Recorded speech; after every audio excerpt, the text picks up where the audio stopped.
Hi guys, and welcome to my YouTube channel. Thank you very much for coming back again. If you've already subscribed, appreciate. If you're yet to subscribe, please hit the subscribe button, slap the subscribe button, and join the family. If this is your first time coming here and seeing this very beautiful face, please subscribe and join the family. Thank you very much.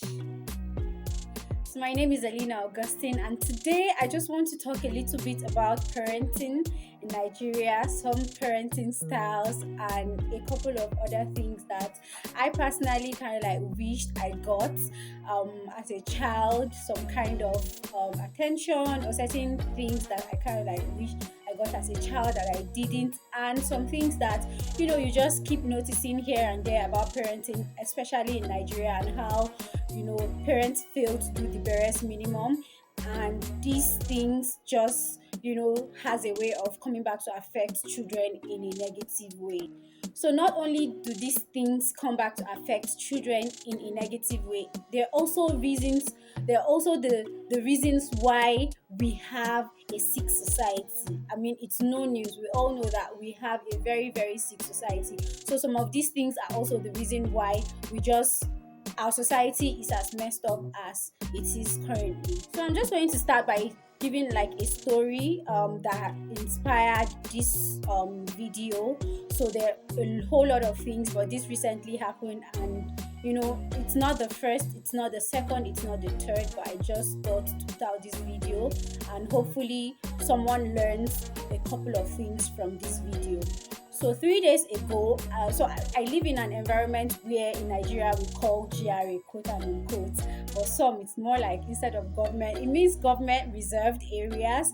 But then in some cases, in Nigeria especially, it's the other way around. It's government rejected areas. So mine is like in between. So we have a couple of uncompleted buildings. People still, their houses are still under construction. So beside the house, that the flat that I live in, we have one of these houses that is still under construction. And if you're in Nigeria, the typical uncompleted building are like hideout places for all these area guys that smoke weed, cigarettes, and they just stay there to do whatever nonsense they want to do in there, which is the case of this building that my house that is beside the house that I live in. So oftentimes whenever I come back from work, I just literally stay away from going out. The environment is not one where you should be found walking around whenever it's like past 7 p.m. So this evening, I got back from work around 6-ish and realized, I didn't have eggs in my house. Yeah, I wanted to cook noodles, and I stepped out of the house quickly to go get it and come back. And when I went out, like on my way going, I was like, from the gate, I saw this very adult guy, right? Maybe in his early 30s or late 30s, coming out of this building with a small boy that should be around maybe 7, 8, 9, maybe 8, 9, 10 years old. And the first thing that came to my head was, what exactly is this full grown man doing with a child, right? I don't even want to just let your mind run wild. It can be anything, right? While I do not know, but I do not even think that I would want my child in that kind of environment, from that, like coming out from that building. Honestly, I don't know what it could be, but I do not think that it's anything good at all. So that was one thing that happened, and anybody that knows me personally would know, like, it took a lot for me to not say anything, and I was like, okay, just respect yourself and just go. But he was coming out of the building with that really young boy, and it's unfortunate. It could be they're teaching this boy so many bad things. It could be child molestation, anything, nobody knows, right? So that's like one incident that happened few months ago. And then the one that recently happened is 3 days ago when I was going to work in the morning. So because I needed to make a quick stop at the bank, and bank normally open 8 a.m. and I wanted to be there so I'm able to do what I need to do quickly before um, work resumption time get before I'm late for work generally. So I left the house say 7:30, super early. People don't normally like come out. You wouldn't see so many people, especially in that environment, you know, walking at that hour of the morning. So I stepped out of the house. Two guys, same building, were coming out just that morning. I mean, maybe they went to take their morning doses of whatever it is that they take or do in that place. So these two guys came out from the house. So the way, I mean, my house is here, the building here, so they definitely are ahead of me and behind them walking. They were walking down to get to the junction where you normally then see people. It's like a long, I think about 15-minute walk before you get out into the open road. So I was behind them. I'm here, they're here, we're walking, right? I'm behind them. And then this girl was coming from here, like in school uniform, obviously going to school. A girl of about probably 6-7 years old. I saw that she was crying, like, because she was crying loud. You know how children get like in situations where they don't want to go to school and then they're crying in the morning. She was crying and walking towards us. They were in my front, I was behind them, and the girl was coming through here and we were going here. Please ignore my nails. I know, please just ignore the nail polish. Let it just be doing its thing.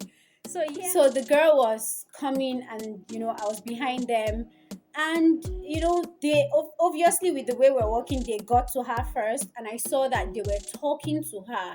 So I don't know what they told her, what they asked her, what her response was, but then they turned with the girl. One of the guy was holding the girl's this hand, the other one was beside her holding the hand, and they were walking back towards me, like going back into the street with the girl. Now, in my head, I'm already like, okay, what's happening? Do they know her? Why are you holding her? Where are you going with her? So by the time they got to, like, we got to a place where we're supposed to, like, go like this, I had to just say something. I just told the girl, why are you crying? So I just acted like I know her. Why are you crying? Hey, where's your sister? Why are you crying? And then I was asking these questions, and they were just still moving, even though the pace reduced because I was trying to talk to the girl. But then it just felt like it wasn't working. I stretched my hand and held, like, I turned back and held the girl's hand, and then bent down to, like, talk to her. What happened? Why are you crying? And then she said, she's hungry. Her mom didn't give her food, and she beat her and told her to go to school. So I'm like, is that why you're crying? What about your sister? And the other guy was like, do you know her? I said, yes, I know her older sister. Her older sister is a friend of mine. Then he said, okay, they stood there looking at me. I said, you're hungry? She said, yes. So, ordinarily in my head, I just felt, okay, I'm talking to her. Can you guys go? Like, I already said I know her sister, right? So, but they just stood. Then I took her 15 naira from my purse and gave her. And I was like, okay, if you go to school during break time, use this to buy something to eat. And, just let her to go. So I was like, it's sorted. She's no longer crying, right? Can we move? Like, can you guys move? Let's go the route that we were going initially, right? So this girl turned to continue her journey to school, and they didn't go forward anymore. They still turned back. I'm like, nah, that's not going to work. I also turned, held her hands, and like, where's your school? She said, up there. All right, let's go. And I walked with her all through to go to her school. I don't know if they turned back, because I just, really hastened up, fast-tracked our steps, and then got her to school. Now, why am I sharing this? Like, you find, I mean, this should be normal. Children should be able to be, like, we should be able to raise our children in, decent communities, societies where our kids can safely walk themselves to school, go to school, leave home, go to school safely, and come back. But that's not our reality, right? It's not our reality. So it is important that we then put in all necessary measures towards ensuring that our children do not become victims of the craziness that happens in our society. Parents need to learn to start doing the barest minimum. I do not know, like, I don't want to I don't want to not acknowledge the so many things that parents go through, because sometimes we get too carried away and just assume parents are some superhumans or people that don't have feelings or don't have personal lives. But there are certain things that you know that it's not negotiable, especially because we know how our country is, we know the kind of society that we live in. I do not think that sparing an hour or 30 minutes to take your child to school to be sure that they're safe, that they're safely in school, should be so much to do. It should be so much of an effort to put in. Now, I don't know what those guys wanted to do to that girl. It probably could be they just wanted to also help and take her to school, which I do not necessarily think so. It could be anything, but I just wasn't willing to gamble it. I just wasn't willing to gamble it, and I had to make sure that she was in school safely, and especially because of the place they were coming out from, and I know the kind of things that happen in that uncompleted building. So I couldn't just, gamble that. It's very, very important that we set our priorities straight as parents, as older siblings, as aunties, as uncles, to ensure that we are protecting our kids out there. Like crazy things are happening. Children get abused in schools, on their road to school. Children get kidnapped, and especially with the election approaching and so many things. Please, let's not risk it. Let's not gamble it. Take your children to school. Do the barest minimum for your children. Also, teach your children these common hacks. Like educate them on these things. So now this girl was crying on the road. Random people just, even I that was trying to help her, it could be anything. What if I was then a bad person too, and took her away or kidnapped her, right? She just literally was open to following anybody that came to help her. So children, you need to also educate your children on how to interact with strangers. They don't just talk to people anyhow. They don't just allow people, take them anywhere they want to take them to, right? So they should know not to talk to strangers. They should know not to follow people. They should also know that when someone tries to force them to go somewhere with them, they should scream, fight back. Just don't let your guard down, or don't allow certain, I watch videos of how parents share certain codes with kids. So just in case someone comes to say, hey, your mom asked me to pick you up, okay, what's the password, and all of these things. When the person doesn't give the password, scream. So many things you can actually educate your children on, to be smart and not just allow anyone access to them, or they just follow anyone just like that. So I know it's difficult out there for a lot of people, parents, but let's always try to do the barest minimum. Pay attention to your children, care for your children, show affection, right? I know it's hard. You go out to work, provide food, shelter, and you think, I do all of these things. That's love. Tell your children you love them. Hug your child.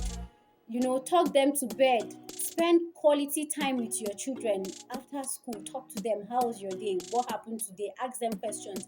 When you build an environment where your children feel comfortable to talk to you about everything, it also helps. A lot of children get abused. They can't even talk to their parents about it, because once they get back from school, it's, go and do this, or there's no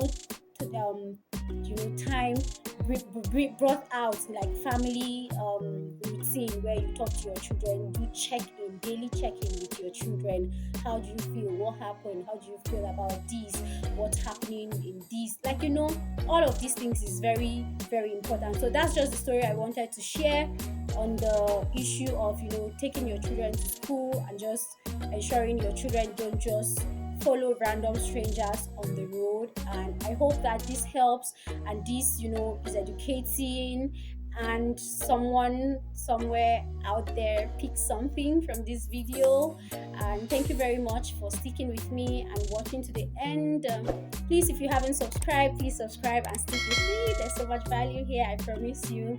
And I'm going to see you all in my next video. Thank you. Love you.